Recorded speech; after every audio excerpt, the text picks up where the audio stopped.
今集參觀嘅設計單位係位於日出康城，實用面積超過2000尺嘅高層單位，享有一整片海景啊！咁業主就希望居住環境延續舊居休閒嘅自然感，唔單止要由材質入手，空間規劃亦都要平衡休息同埋工作。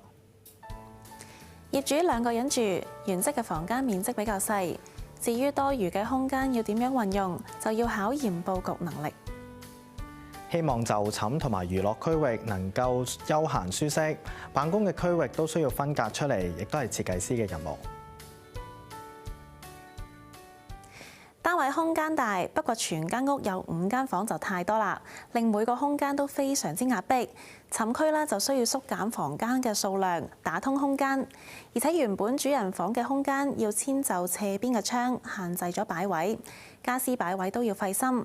廳大房大嘅單位，咁一打開門就可以見到室內空間，有必要加設阻隔，同時遷就隔離廚房門嘅出入位，睇下設計師點樣處理。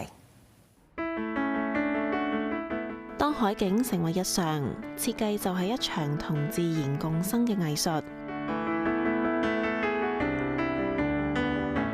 戶主咧，因為一直以嚟都係住喺可能比較休閒嘅地區嘅一啲獨立屋啦，咁轉過嚟住大平層咧，其實都要考慮翻佢哋嗰個平時嗰個生活習慣啦，同埋過往嘅一啲比較順順自然嘅一啲感覺啦。咁所以喺間屋上面咧，我哋都用一啲earth tone咧去做一個主題嘅。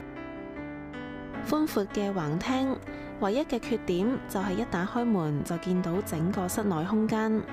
設計師打造一個玄關位，透過一組間隔櫃分隔，同時保留咗左右嘅通道位置，增加層次感，亦都可以提升私隱度。原則客飯廳嘅冷氣都係一啲外露嘅傳統分體式機，設計師改成封口機，巧妙地將機身收埋喺新規劃出嚟嘅玄關上面，圓弧形收邊融入為設計一部分。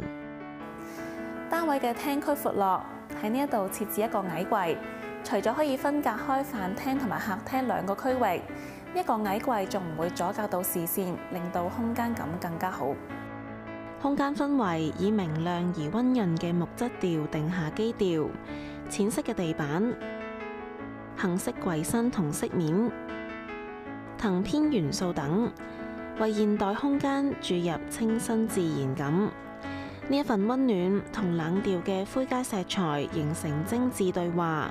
材質碰撞中定義出低調嘅高級感。而家我身處呢個位置咧，原則咧喺呢個牆身拉過嚟咧，都係一個 powder room 啦。咁因為考慮到已經有好多個洗手間啦，咁呢個位置咧，我哋就拆咗之後咧，改建為一個 island 位置啦。咁除咗可以滿足一個酒吧區嘅功能之外咧，亦都可以係作為一個飯廳嘅一個延伸。唔單止係一個用餐或者小酌嘅台面，更加係一道精心設計嘅視覺橋梁。咁呢一度啦，其實就係一道隱藏門，將佢拉翻開，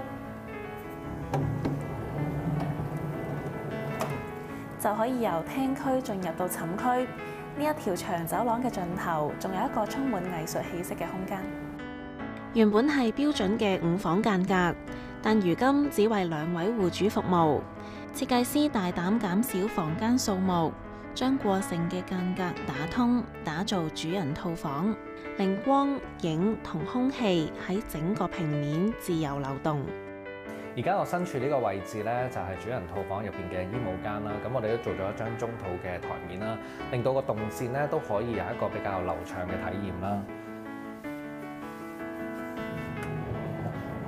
經過趟門咧，我哋就去到主人嘅房間嘅一個就寢區啦。咁我哋都係保留咗3邊落床啦。由於咧，你見到窗嘅位置咧，都係食一個斜角嘅不規則形狀啦。咁我哋就將通道位置咧延伸到去呢個空間。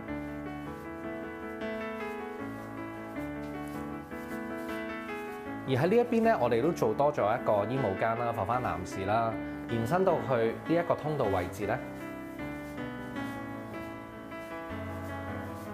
我哋就可以去翻咧剛才咧一開始嘅衣帽間。喺戶主嘅靜日領域，延續整體高級感。白色質感牆布、溫暖木紋地板、仲有金屬嘅精緻、玻璃嘅通透，光線喺呢個空間溫柔漫射，營造出一個可以徹底放鬆嘅空間。依照戶主喜好打造嘅娛樂室都係一脈相承。廳區嘅另一邊係男主人嘅書房，提供安靜嘅辦公空間。男戶主對於書房嘅要求咧，個儲物量都比較高嘅，同埋都需要有好多嘅展示空間啦。咁房間嘅空間有限啦，咁我哋就需要咧係特登去訂做一啲傢俬啦，譬如話一個曲尺嘅書台啦，利用翻整體嘅闊度咧去做咗一個更加大嘅一個書台嘅台面，同埋一啲儲物櫃啦，亦都預留咗一啲空間咧俾佢擺放佢日後嘅一啲裝飾品啦。正因為要提升儲物空間，將書房門向客廳移出，就可以喺開門進入嘅時候減少局促感。整體佈局令動與靜互不干擾，更加可以俯瞰潮汐，安頓身心。